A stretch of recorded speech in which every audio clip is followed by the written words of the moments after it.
What's going on, golf fans? It's your boy Gsluke here with our course breakdown. This time, we've got the Genesis Invitational. We've got Tiger Woods teeing it up, an absolutely stacked field with elevated status. So looking forward to that, and a golf course with Riviera Country Club that also is a star of its own. A golden age design, lots of strategy involved, shot making that is demanded around this iconic track. So a lot to break down, and in this video, gonna get you prepared for your research. Gonna go through all of the specifics about Riviera. Gonna go through a hole-by-hole breakdown, some of the key metrics I'm using this week to try and identify my top plays, and a few of the other courses around the PGA Tour that you can use for some of your analysis that play similar to what guys are going to face this week. By the end, you should be an expert and ready to go out there and do your research for your outright betting, or of course for DFS as well. Last week was another one of those stacked fields at the WM Phoenix Open. It was a lot of fun out there, of course, high energy event, but from the ROI perspective, was also relatively kind to us. Of course, Scotty Scheffler, one of my core plays and somebody I bet outright, so that was a little bit of a bankroll booster. On top of that, we did have live DFS lines for main slate there late on Sunday. Didn't have any of them actually come through for a takedown, but still that was nice to have that sweat there. And for the prop perspective, I mean, that's just been an absolute bankroll booster for the last 2 months, 3 months at this point. I don't think we've had a losing week. So really solid week once again, and looking to roll that back. So let's go ahead, roll back the sleeves, get ready to really dive deep into the weeds here and get into this golf course. So the Riviera Country Club, located in LA, event that really could be hosting major championships every single year, and I don't think anyone would complain. It's one of the more iconic golden age designs in the world. There are books written about its architecture, and from a playability standpoint, it's really strategic. Whether it's off the tee, trying to pick your line there, trying to pick your shot shape off the tee, can be especially difficult for players that only favor one direction or the other. For players that can hit the draw on command, can hit that high fade, manipulate their ball flight, this is where you see them go out there and win in droves. I'm talking in Adam Scott, Bubba Watson, some of the more prolific shot makers that we've had in PGA Tour history. Tiger Woods, of course, are the type of players that we've seen win around Riviera. So a few things first. It's a par 71, just over 7,300 yards, and it's a George Thomas design back in 1927. So, like I said, one of those golden age golf courses, but has had plenty of renovations over the years to account for the modern game. So you've had Ben Crenshaw and Bill Coore take a look at it multiple times, most notably in 1992 when they tried to account for some of the recent flooding that destroyed the golf course. And then Tom Fazio also lengthened plenty of the holes around Riviera. So there's been renovation after renovation, so it doesn't look nearly the same as what it did back there in 1927, but still extremely strategic. And when we go hole by hole, you'll get an appreciation for just how diverse your shot shape has to be. A few things to note: last year, the scoring average played right around a half a stroke under par, 0.52 shots under. So for the par 71 setup, that would be a 70.48. There are 58 sand bunkers on property and 0 water hazards. So unlike some of the other courses that are more difficult, there's not really any sort of penalty shots to be had. In fact, per round, there's only 0.04 penalty shots per round, which might be the occasional unplayable that somebody has to take if they're stymied behind a tree. But outside of that, or maybe hitting it out of bounds onto the tee range, which is, I believe, next to hole number 2 on property, not really going to have anything like that to worry about. The greens are relatively large, so they are 7,500 square foot, but don't be fooled. Iron play is still the name of the game here because they're tiered. They have a lot of undulation to them and tend to be among the fastest greens that you have in all of the PGA Tour. So when you have that undulation, you have that tiered effect, and the greens are fast. If you're not hitting the right portion of the green, good luck getting down in 2. In fact, around the Riviera Country Club, you've had some of the highest 3-putt percentages in all of the PGA Tour. So part of that has to do with the grass type. It is a POA surface, pure POA like you get out there for Pebble Beach and Torrey Pines. This tends to run a little bit closer to 12, even 12.5, 13 on the stimp meter, as opposed to 11s that you get out there at Pebble, probably like 11.5 you get over there at the South Course at Torrey Pines. These run significantly faster, so that adds to the difficulty. Putts within 5 to 10 feet tend to really be where you make your hay at this sort of golf course. So all of those things are things to consider when we get to the key metrics later on, which of course we'll talk about. But the GIR percentage, even though they are 7,500 square foot greens, is only 62.2%, which is a little bit below the tour average, despite having some of the larger surfaces on tour. The fairways are also relatively wide. They're 33.2 yards wide on average, yet they're hit at the lowest rate on all of the PGA Tour, well below the tour average at just 49.2%. That's lower than Torrey Pines, despite having larger areas of short grass out there. And a lot of that has to do with the angles off the tee. It's 7,200 yards. Players are going to hit driver on a majority of the holes, but they either move right to left or left to right on every single hole. And unless you have, the ability to shot make, right, move it in both directions, it can be hard to hold the fairways, especially when they're as firm and fast as they are out there at Riviera. On top of the speedy greens, all of that firmness, all of the just lack of moisture in the soil isn't just on the greens, it's also for the fairways. So you're going to get bouncy fairways. They're also going to roll out a bit, and they tend to have some of the most undulation of all the fairways on the PGA Tour, kind of reminiscent of an Augusta National, a Memorial Park golf club that has a lot of contouring to it. When you hit the ball in the fairway and they're as firm and fast as they are, they tend to take a lot of rolling down some of those undulations, and oftentimes into sand bunkers or into that Kikuyu rough. Speaking of the rough, you're dealing with a 2-inch Kikuyu grass, which isn't a surface we see very often, isn't a grass type that's common to the United States. But out there in California, it's that sticky, real gnarly rough that is really hard to judge. And anytime you get out there to pebble and they grow it out for the US Open, it becomes a huge factor. And though it's only 2 inches long, which might not seem that bad on paper, especially when it gets closer to 2.5, 3 inches by the end of the week, it starts to get a little bit more penal throughout the weekend. So expect it to be maybe not that bad there on a Thursday, maybe a Friday, it starts to get a little bit more dicey. But by the time you get to Saturday and Sunday, some of the rough, lies that you're getting in that Kikuyu are going to be pretty gnarly for these players. It's worth noting that, like I said, the fairway percentage is just 49.2%, that it's a lot more about your distance off the tee around Riviera than it is your accuracy, because so many people are missing those fairways. So unless you're, somebody like a Ches Reavie that can hit almost every single fairway out there, distance over accuracy is going to be the name of the game. All right, and now for a little hole-by-hole breakdown of Riviera. So just to get an idea of some of the shot making I was talking about, hole number 1, though, as much of a handshake as you're going to get, and for a difficult course, don't be fooled here. So it's only a 500-yard par 5. Most players here are going to make at the very least birdie. I would imagine there will be way more than 5% eagles here. I mean, sometimes it's closer to 10%, depending on just how receptive the greens tend to be that year, or of course pin location.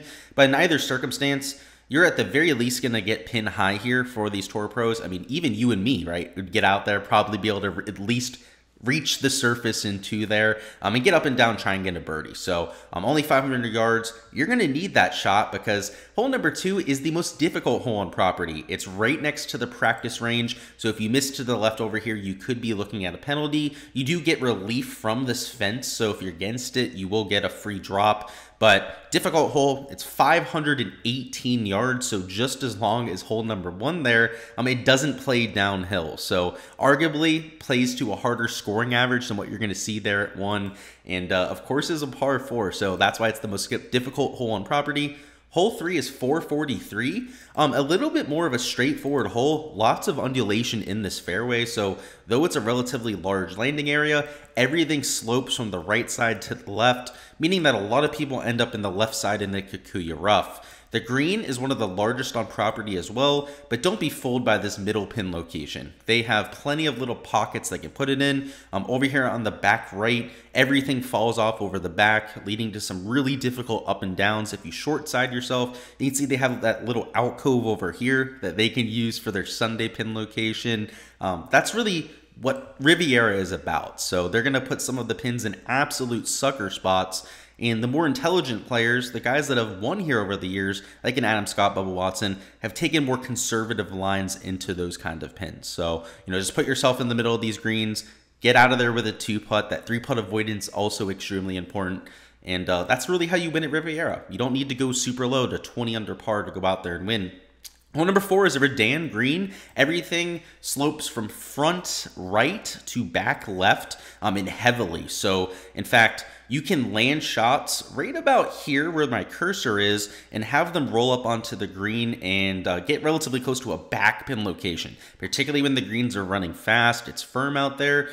You can try and actually take it to the surface, but you have to be one of the higher ball hitters to actually hold it. It's an extremely firm golf course most of the time, and unless they get a lot of rain in the area, I don't expect that to change. So difficult hole for sure. It's 240 yards.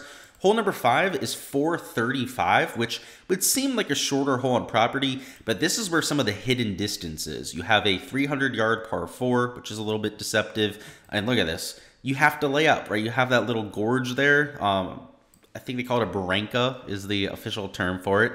But no one's going to try and take a driver out here. If you end up missing in that hazard, you're going to get some of the more uneven lines that you see. There's little bushes in there that could screw you in terms of a lie. So everyone's going to end up laying up here, which leaves you probably 130 to something like 150 yards in, which within green that has as much undulation as this one does is no for sure birdie look. So on paper, the course maybe looks a little bit easier than it is in reality. But I can just assure you that this place is an absolute bear. Hole 6 is 200 yards. This is one of the more famous holes on property where you have the bunker in the center of the green. A lot of times there's a pin location like to the front right here. It tends to be one of the easier runs. Back left, I believe, is what they use on Sunday. But this is one of the more sloped greens in the world, let alone here on property. Here in the back left, it's like a 5% grade. You hit anything up there, it's going to stop and roll back probably to right around mid-green over there. That's how much slope there is. And it's a similar kind of slope over here to the right. So you'd rather be long into this green, use some of those contours to your advantage. But this little bunker in the middle causes a lot of mind games for these players and makes it one of the more entertaining holes to watch. Hole 7 is 412 yards. This is, again, looks a lot more simple on paper than it is in reality because this bunker over here, everything slopes into it. So any sort of bleeder to the left, anything with a little bit of draw spin has a really good chance of funneling into that, which makes the approach shot ever so more difficult. It's really difficult to get the perfect contact at a lot of the fairway bunkers at Riviera. Just not the perfect kind of sand that these players kind of look for, which is on design, of course, right, to add some difficulty. But if you're able to go out there, hit a little bit of a fade here, which seems a little bit counterintuitive, you can hold this fairway, hit it into some of that undulation from right to left. And if you're able to do so, you do have a wedge into this green. But once again, one of the smaller greens on property, so this one's nowhere close to 7,500 yards, and they have some really tricky locations they can use. Hole 8 is 428 yards. This fairway bunker to the left almost has a magnet in it, especially considering this natural area to the right. This is a solid like 10, 15 yards deep. You could hit to the fairway to the right side, but it's a smaller target than what you have to the left and creates a much more difficult angle. So you'll see a lot of players go over here with a 3-wood, a driver, take it right out this fairway bunker. And like I said, instead of hitting it in that middle natural area, this bunker pretty much has a magnet in it. So this hole, again, looks a lot more simple on paper than it is in reality, which it's honestly, hole number 8 is a hole that you're perfectly fine having a par on it all 4 days. Hole 9 is 462, one of the wider fairways here, so as long as you can, keep it on planet Earth off the tee, this is actually one of the easier birdie looks on property. It's 462, so it's not short. I mean, you're going to have a middle to a longer iron in hand. If you're more conservative off the tee, you're certainly going to have a long iron in hand, something closer to like 180, 190 yards, but it is a relatively large green. The fairway is large enough where you can be aggressive off the tee if you want to. So, unlike some of the other holes that dogleg severely have some of the angles that, the architects were playing with, it's not quite as complex from that perspective. Now for the back nine, so hole number 10, drivable par 4. This green is the smallest on property. You can see it's about as thin as they come. This landing area is one of the harder wedge shots to hit in the world. In fact, this green is only hit at around a 60% clip. And the around the green shots here at hole number 10 are among the most difficult in the world as well. So it's a quote-unquote drivable par 4, should be a birdie look, for most players, but you'd be surprised. It has a much lower birdie rate than a lot of its counterparts across the world. Hole number 11 is another par 5. It's 580 yards. This is reachable in 2, but the thing I have to say is all of these trees that you can see on this overhead look are extremely dense. If you end up missing to the left or the right, you're going to have pretty much no shot at getting it to the green, because first off, you would have to try and shape your shot, right? Back into the fairway and curving towards the green. But you cannot curve the ball out of Kikuyu rough with like a 3-wood. It's impossible. It's super sticky, like I was mentioning before. So players that are missing this fairway are most likely laying up, maybe trying to get it over that penalty area. Some might even have to lay up in front of the penalty area. You just really don't want to be out of position on this hole off the tee. So some of the more elite drivers, you're going to see at a huge advantage over here at hole number 11. But I mean, even into the green, some of these overhanging trees just cause havoc for these players trying to reach the green in 2. So a lot more tricky than most par 5s. And kind of like hole number 10, you're going to see birdies here at holes number 10 and 11, but maybe not nearly as many as you would think there on paper. Hole 12 is 488, a relatively long par 4. It is a relatively large fairway though, so there's a little bit of counterbalance there, but well protected green like pretty much every other hole on property. And anytime you have nearly a 500-yard par 4, you're just trying to get out of there with a par and run to the next tee box. Hole 13, 464, so not much of a break after the nearly 500-yard hole. This one is one of the more difficult angles in property too. You can see it dog legs from right to left. These trees on the left catch a lot of people that overdraw the ball. If you end up bailing out to the right, there's trees awaiting you over there too. So like I said, just a brute off the tee into the greens. Even though they're large surfaces, it tends to be difficult, right? When you miss the greens around Riviera, good luck trying to get up and down. You guys are probably getting the idea at this point. Hole 14 is 191, one of the thinner greens on property, not deep whatsoever, it has no depth to it. So trying to control your distance here is absolutely key. I mean, you have room left to right? It's a relatively wide surface here, but again, one of the harder iron shots in property and another extremely difficult hole. Hole 15 is 494. This is one of the longer par 4s on property, also maybe the most difficult tee shot. Even players that can get it over this fairway bunker to the right, which should be, I would say, most of the field, this tends to play downwind most days, are going to have next to no chance of holding this fairway. Everything tilts from the right side to the left. They're firm and fast, like I talked about before, and everything runs into this rough here. So most players are going to be hitting their approach shots from about, let's set target 1 over here for most players. And you're left with 170 yards out of a 2-inch Kikuyu rough to one of the larger greens on property. So they give you a little bit of respite there, but still a ridiculously difficult hole. Not many birdies on hole number 15.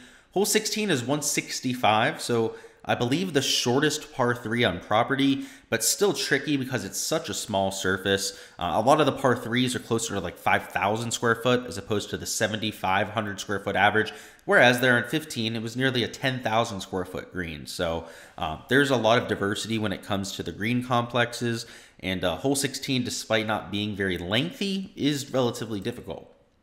Hole 17 is your last par 5. It's 600 yards. Off the tee, you have a bunch of room, so the elite drivers can go out there, whack it with the driver. If you miss in this fairway bunker, it is deep, so you're definitely going to have to lay up out of there. If you miss in this Kikuyu rough to the left, you're most likely laying up as well. So it does require precision off the tee. Is a relatively large green complex. I will say that they like using this back left pin location for moving day. It's accessible, but has a lot of tricky up and down shots around it. Back right they'll use for Sundays. So a tricky pin, a tricky hole to get down into, but like any par 5 for these tour pros, it is a birdie look, and at the very least you're looking to have a wedge in here for your third shot. And hole 18, one of the better finishing holes in the world, to be frank with you. A dogleg from left to right. It's about a 30, actually I think it's like a 20 to 30 yard little raise in elevation there. Everything is sloped from the left to the right side here, so it's a little hill up here. Down to the right, there's a little valley. So Another difficult tee shot where you're trying to shape it from right to left to try and play it into that slope and hold this fairway.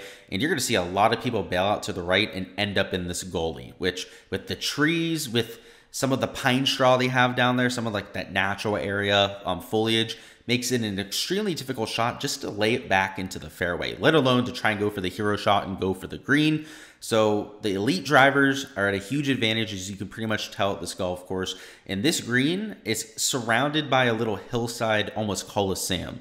Everything is sloped down to the green here, so you're going to see fans just lined up at this hole there in 18, which makes for a pretty cool finish. All right, now that you've seen the golf course, let's go ahead and go through my key metrics for analysis that I'll be using to identify my top plays of the week. At number 1, we've got shots gained approach, which no duh, right? What's new around here? Almost certainly always going to be the number 1 key stat. But this week, a few things I'm hunkering down on. So first and foremost, the 150 to 175 yard bucket and that 175 to 200 yard bucket. For a majority of the holes around this track, you're going to have iron shots there, whether it's hole number 1, right, that par 5, or almost all of the 450 to 500 yard par 4s. So something where you're going to see some of the longer iron players find success around a Riviera Country Club. But as per usual, shots gained approach, the most predictive stat from week to week on the PGA Tour. So something you wouldn't pretty much be looking at every week to begin with. Next up, we've got shots gained putting on fast POA greens. Like I said, they tend to be some of the faster greens that you see all year, and they are a POA bumpy surface that a lot of players have either been vocal that they like or vocal that they extremely dislike. And I'm talking about you, Kisner, for the part of the fan club that isn't such a perhaps fan of these surfaces. But so you see guys that tend to putt well on these greens, guys that tend to really struggle at them. So for guys that have a legitimate sample size, I'm looking at not only their shots gained numbers around Riviera, but also some of their 3-putt numbers. There are guys that just have a really hard time trying to get down into around Riviera, and considering how large some of the greens are, how much undulation they have, and then how fast they are, that ends up being a huge factor for especially the winners there on the weekend. When you're in crunch time, when you're under pressure, your hands start to get a little bit numb, a little bit tingly, and you don't have that same sort of feel. You want to have the guy that has confidence around Riviera, that has been there a few times before, and can draw on that kind of experience. So when we get to the modeling section, if you guys see the Patreon on there, some of the key stats I'm using, a lot of it is especially taken from Riviera itself, because it's a little bit of its own beast out there. Not really another course out there we see all that often on the PGA Tour that has fast POA greens. I mean, over there at Pebble, over there for Torrey Pines, for example, they run a lot closer at like 11.5, 12s.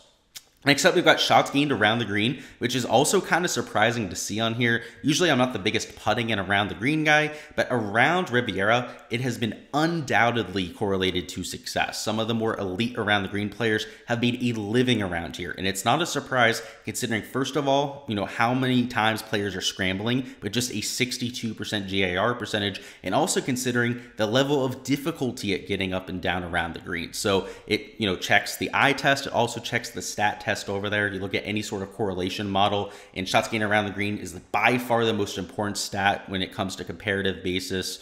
So, you know, maybe it should even be number 1, because, you know, comparatively, it is just that much more important this week than it is for most weeks on tour. But of course, approach play is always important. So that's why we're going to keep it there at number 1. A few other stats I'm looking at would be driving distance around a track. This isn't like a bomber's fest by any means, but when the fairway percentage is as low as it is, it's a lot more about the distance out there than your accuracy. Like I was mentioning towards the beginning half of this video, looking at 3-putt avoidance, and then also looking at 3-putt avoidance at this golf course itself. Shots gained approach out of Kikuyu Rough, looking at bogey avoidance, shots gained at this golf course, and then shots gained for my comp courses, which we're going to hop into right now.